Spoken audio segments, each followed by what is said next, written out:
पीवरी के मन में आ गया। इसलिए आज भी जिस बेटा बेटी का विवाह 35 साल 40 साल 30 साल हो गए और शादी नहीं हो रही हो, जिस बेटा बेटी का संबंध नहीं हो रहा, उससे निवेदन है पितृपक्ष में जो शिवरात्रि आ रही है, उस पितृपक्ष की शिवरात्रि के दिन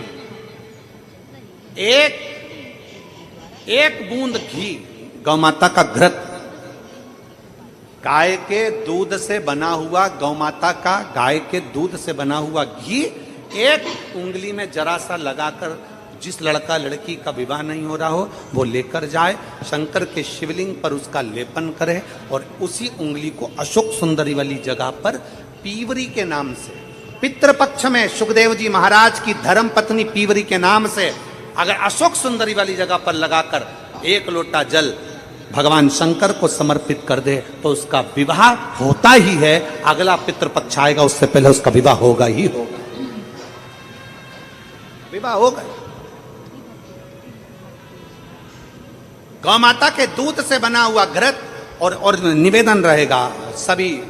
जिनके घर में अगर 35 साल 40 साल 30 साल 25 साल हो गए, 15 साल हो गए, 20 साल हो गए, शादी के बाद में अगर संतान का सुख नहीं हो रहा है, संतान का सुख, तो उनसे निवेदन करेंगे, उनसे निवेदन।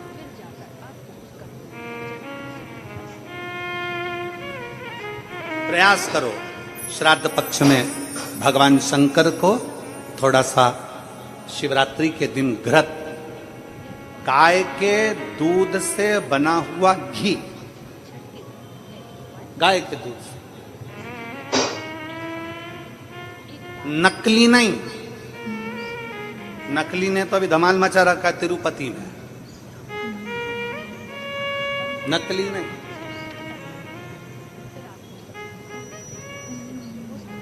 कल हमने कथा में कहा था, आप लोगों के स्मरण में है, कल कथा में कहा था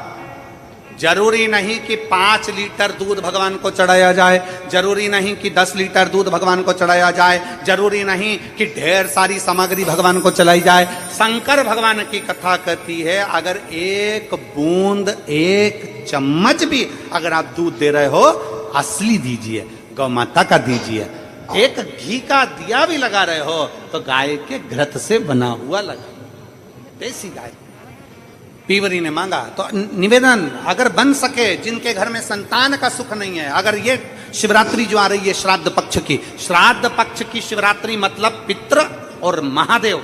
दोनों का वर हमको प्राप्त होता है। मान लो घर में पितृ दोष हो गया, आहुत दोष हो गया, वासुक दोष हो गया, काल सर्प दोष हो गया, सारे दोष तुम्हारे पास में, कोई ने कह दिया मंगल हो गया, कोई ने कह दिया शनि चढ़ गया, कोई ने कह दिया बुध चढ़ गया, कोई ने कह दिया गुरु चढ़ गया, कुछ भी चढ़ जाए तुम महादेव के पास जाइए। संतान का अगर सुख नहीं है तो बाबा देवादिदेव महादेव को घृत का लेपन कर कर उसी घृत का थोड़ा सा पान घर पर आकर दोनों पति पत्नी उसी घृत को लाकर उसका पान करो, घृत का लेपन करो, बाबा को जल चढ़ाओ। अगर लेपन नहीं कर सकते तो थोड़ा सा चढ़ाकर भी अगर लेकर आओगे और वो घृत का पान अगर करा है तो संतान का सुख होता ही है। पर ये केवल जो बताया जा रहा है ये पितृपक्ष के अंदर जो शिवरात्रि पड़ती है उसी में किया जाएगा, बाकी के समय नहीं किया जाएगा, केवल पितृपक्ष की, पितृपक्ष के अंदर। जो बेटा कंपटीशन एग्जाम में बैठ रहा है, जो बेटा कहीं ना कहीं इंटरव्यू देने जा रहा है, उससे निवेदन है पढ़ने वाले बेटे से कि अपनी मेहनत को 4 गुना बढ़ा ले, अपनी मेहनत को 4 गुना बढ़ा, खूब पढ़ो, खूब अध्ययन करो। और जब इस पितृपक्ष की शिवरात्रि आ रही है तो पितृपक्ष की शिवरात्रि पर एक बेलपत्र पर हमेशा आप लोगों को कहा कि आप कभी भी परीक्षा देने जाना तो बेलपत्री की मध्य पत्ती पर शहद लगाना। पर अगर पितृपक्ष चल रहा है और पितृपक्ष की शिवरात्रि है तो मध्य पत्ती पर थोड़ा सा गौ माता का घृत, गाय का घी उस बीच वाली पत्ती पर लगाकर बाबा देवादिदेव महादेव को इस डंडी का मुख उत्तर की ओर, डंडी का मुख कहां पर हो, जम के बोलो जरा, उत्तर की ओर। उत्तर जानते हो मतलब जहां शंकर जी का पानी बहकर जाता है उत्तर की ओर डंडी का मुख हो। अगर डंडी का मुख उत्तर की ओर रखा है और घृत लगा हुआ आपने